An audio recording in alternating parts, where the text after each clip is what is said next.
Hoy te quiero contar que, seguramente, alguna vez llegaste a escuchar acerca de la Noche Triste, que es el nombre que se le dio a la derrota sufrida por los soldados españoles de Hernán Cortés junto con sus aliados tlaxcaltecas y cempaltecas a manos del ejército mexica la noche del 30 de junio para amanecer el 1 de julio de 1520 a las afueras de Tenochtitlán, hoy Ciudad de México. Para entrar en contexto, primero empecemos por saber quiénes eran los tlaxcaltecas. Era una comunidad indígena nahua asentada en lo que hoy en día es el estado de Tlaxcala. ¿Y quiénes son los nahuas? Ellos eran un grupo de pueblos nativos de Mesoamérica al que pertenecían los mexicas y otros pueblos antiguos de la náhuatl que tenían en común la lengua náhuatl. Ahora sí, volviendo al relato, los españoles, que desde su llegada a Tenochtitlán el 8 de noviembre de 1519 se habían dedicado a acumular la mayor cantidad posible de oro, robado por supuesto en su residencia temporal, en las casas viejas de Axayácatl, donde ahí mismo habían encontrado numerosos objetos confeccionados con oro y otros materiales preciosos de la sala de Tehuacalco, pues ahí se resguardaba el tesoro de Moctezuma que había heredado de sus antepasados, además del oro obtenido como botín de guerra en los almacenes reales de Petlacalco, las armerías de Tlacochcalco o los talleres artesanales de Totocali en Casas Nuevas. Dichos objetos no les interesaba en lo más mínimo, pues ellos lo que querían era únicamente el oro, de modo que mandaron traer orfebres desde Azcapotzalco, los célebres plateros mexicas de Moctezuma, para que arrancaran todo el oro laminado fundido que engalanaba imágenes divinas, armas, divisas, ornamentos de toda índole elaborados con plumas preciosas, maderas finas, pedrería, ámbar y textiles que, al no ser de valor para los españoles, fueron quemados en una hoguera para posteriormente, con el oro resultante, se ordenaría fundirlo a una temperatura de 950 grados centígrados para hacer lingotes y facilitar así su transportación. Ese mismo día tuvieron que huir furtivamente tras haber asesinado un día antes al emperador mexica Moctezuma II Xocoyotzin, llevándose consigo todo ese oro. Y ustedes se preguntarán, ¿y quién era Axayácatl? Pues nada más y nada menos que un tlatoani mexica. Este término fue usado por varios pueblos de habla náhuatl para designar a los gobernantes de las ciudades. Axayácatl nació en el año de 1450 y falleció en el año de 1481. Fue el sucesor de Moctezuma I y el padre de Moctezuma II. Su nombre significa máscara de agua. Casas Viejas era parte del complejo del Palacio de Axayácatl. Ahí se encontraba ubicado, según las referencias arqueológicas, entre las actuales calles de Francisco y Madero, Monte de Piedad, Tacuba e Isabel la Católica, en el centro histórico de la Ciudad de México. El edificio principal se encontraba situado en el espacio que hoy ocupa el Edificio Nacional de Monte de Piedad. Actualmente, en una de sus paredes se encuentra una placa conmemorativa que hace mención a la existencia del Palacio de Axayácatl. Ahora bien, ya teniendo toda esta información, entenderemos perfectamente cómo fue el trayecto de huida de Hernán Cortés junto con sus soldados, además de sus aliados, los tlaxcaltecas y cempaltecas. Este comenzó en el edificio principal de las Casas Viejas de Axayácatl. Recordemos que hoy en día es el Nacional Monte de Piedad.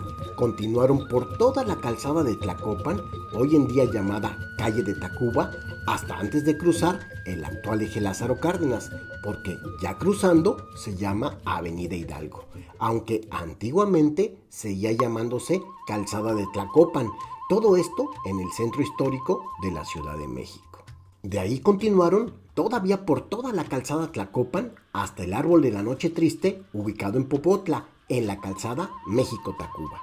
Ya que tenemos perfectamente ubicado el trayecto de huida, ahora les contaré un suceso poco conocido que tuvo lugar ese día en una parte del tramo recorrido. Todo comenzó cuando Hernán Cortés y sus soldados salieron huyendo con el botín, o sea, el oro que habían robado y que tenían escondido en Casas Viejas de Axayácatl, hasta el canal de Tolteca-Acaloco. Este recorrido tuvo una distancia de 1.4 kilómetros. Tolteca-Acaloco era un canal secundario de agua que se encontraba ubicado en la calzada Tlacopan, lo que hoy en día es Avenida Hidalgo, esquina con la actual Avenida Reforma. Este se había vuelto una trampa mortal para los españoles y sus aliados, pues muchos de ellos junto con sus caballos habían caído en sus aguas para nunca más salir. En ese punto, al pasar de los años, los conquistadores habían secado y rellenado dicho canal para construir casas virreinales con locales comerciales en la planta baja. Después de 461 años, en el año de 1981, el entonces presidente de la República Mexicana, el licenciado José López Portillo, que estuvo en el cargo desde el año de 1976 hasta el año de 1982, estaba llevando a cabo una de las grandes obras arquitectónicas de su sexenio. Se trataba de la construcción del complejo Bansen, que estaba conformado por varios edificios que tenían la finalidad de agrupar a una buena parte de las dependencias del Banco de México. Para lograr esto, se tuvieron que fusionar 7 manzanas del centro histórico mediante la demolición sistemática de cuantiosos inmuebles y la desaparición de largos tramos de las calles Santa Veracruz, Pensador Mexicano, Mina, Soto y Pedro Asensio, logrando liberar con todo esto un terreno triangular de 3.5 hectáreas, el cual quedó enmarcado por el Paseo de la Reforma al oeste, la Avenida Hidalgo al sur, la calle de Valerio Trujano al este y la Alameda Central al noroeste. Cabe mencionar que, posteriormente, en el año de 1997, los edificios de Bansen se convertirían en la sede del Servicio de Administración Tributaria SAT, órgano desconcentrado de la Secretaría de Hacienda y Crédito Público, hoy en día conocido como Complejo Hidalgo.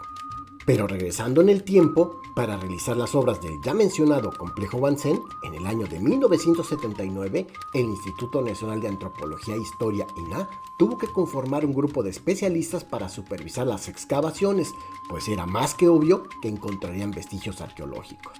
Dicho grupo estaba conformado por los pasantes Miguel Hernández Pérez, José Antonio López Palacios y Quimón Nicholson, coordinados por el también pasante Arturo Chaires Alfaro, y todos estos bajo el mando del investigador Francisco González Rull y la señora María José Con Uribe, jefa del Departamento de Salvamento Arqueológico. El área donde se llevarían a cabo dichas obras era muy extenso, abarcaba parte del cuadrante noroccidental llamado Cuepopan. Con los años se fueron encontrando en las excavaciones cimentaciones de varias casas prehispánicas y coloniales, cientos de cajetes completos de cerámica mexica, un horno de mediados del siglo XVI para cerámica vidriada, un área con 400,000 fragmentos de vasijas de barro quebrada llamada tepalcates, abundantes piezas de loza inglesa de la primera mitad del siglo XIX y un número muy elevado de esqueletos humanos pertenecientes a personas que seguramente fallecieron a causa de una epidemia y que fueron inhumados de la huerta de San Juan de Dios, lo que hoy en día se conoce como el Museo Franz Mayer. Sin duda alguna, todos estos hallazgos eran de un gran valor histórico, pero el más importante de todos fue el que encontraron la mañana del 13 de marzo de 1981 en el tramo meridional de la calle Soto, justo al sur de su intersección con la calle Santa Veracruz, a escasos 33.20 metros al norte de la avenida Hidalgo, cuando un trascabo extraía cieno del lecho de un canal secundario, o sea, lodo blando, que más tarde sería identificado por el investigador Francisco González Rull como la vieja acequia de Tolteca-Acaloco. Fue entonces que, a una profundidad de 4.80 metros, la máquina excavadora removió una barra metálica de color amarillo que tenía forma cuadrangular y una marcada curvatura. De inmediato llamó la atención de todos los ahí presentes. Fue entonces cuando rápidamente uno de los trabajadores del Instituto Nacional de Antropología e Historia, INAH, descendió al fondo de la fosa para rescatarla. Se trataba del señor Félix Francisco Bautista García, también conocido como Don Félix, de origen oaxaqueño, de baja estatura, nacido en Asunción, Etla, de 47 años de edad.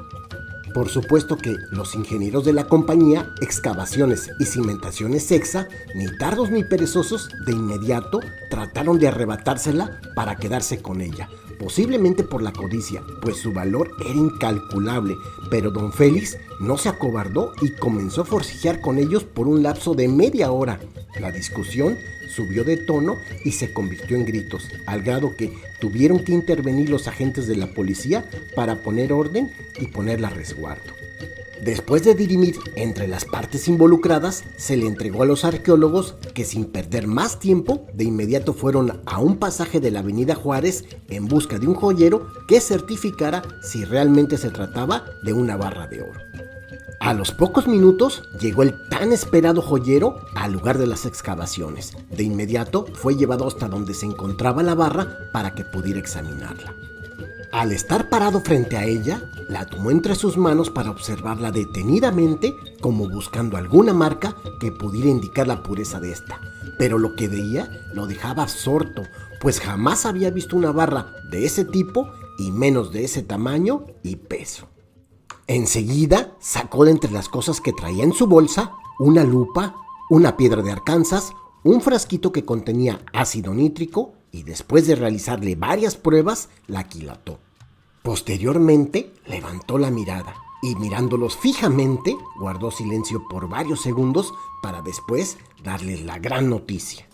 Es oro sólido y de alta ley. La noticia hizo que todos los ahí presentes comenzaran a brincar de alegría. Después de unas cuantas horas, la barra fue entregada al director general del Instituto Nacional de Antropología e Historia, INAH, el profesor Gastón García Cantú, quien estaba muy contento de ver tal hallazgo. De inmediato, el profesor dio aviso a su superior, el licenciado Fernando Solana, secretario de Educación Pública. Y como era de esperarse, al pasar de los días, la barra fue sometida a diversos análisis por parte de varios profesionales como el ingeniero Sergio Cayoli García y la química María Teresa Gutiérrez Bresmes de la Unidad de Investigación del Banco de México y la química Ana María Pérez Navara del Instituto Nacional de Investigaciones Nucleares, los cuales realizaron un estudio de fluorescencia de rayos X por energía dispersiva. Fue así como llegaron a la conclusión de que era una pieza imperfecta de fundición que contenía el 93.98% de oro, 5.24% de cobre y el 0.78% de hierro. También se supo que fue fundida entre noviembre de 1519 y julio de 1520 por parte de los plateros de Moctezuma que residían en Azcapotzalco, por órdenes y supervisión de los españoles.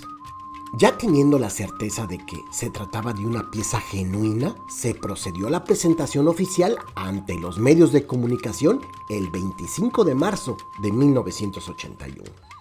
Al día siguiente, la noticia corrió como pólvora, ocupando la primera plana de algunos periódicos de gran circulación como El Nacional y El Novedades, en el que se mostraba una fotografía del entonces presidente de la República, José López Portillo, sosteniendo entre sus manos el reluciente tejo de oro, como se le llamó, con un peso de 1.930 kilogramos, mencionando que se le había puesto la piel chinita cuando supo de qué se trataba.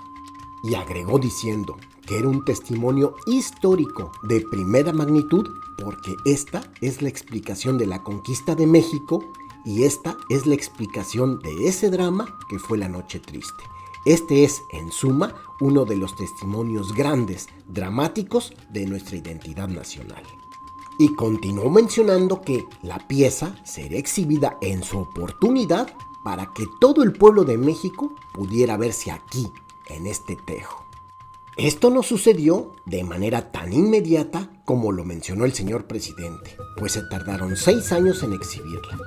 Un dato muy importante que debemos de resaltar es que entre los invitados del señor presidente se encontraba don Félix, que en agradecimiento a su honestidad, el 16 de marzo de 1981 se hizo acreedor a una plaza definitiva en el Departamento de Salvamento Arqueológico del INAH. Posteriormente, don Félix fue transferido al Museo del Templo Mayor, donde se desempeñó como custodio hasta su jubilación en el año de 2009. Pero por desgracia, en marzo de 2019, don Félix falleció. El Tejo de Oro actualmente se encuentra en el Museo Nacional de Antropología.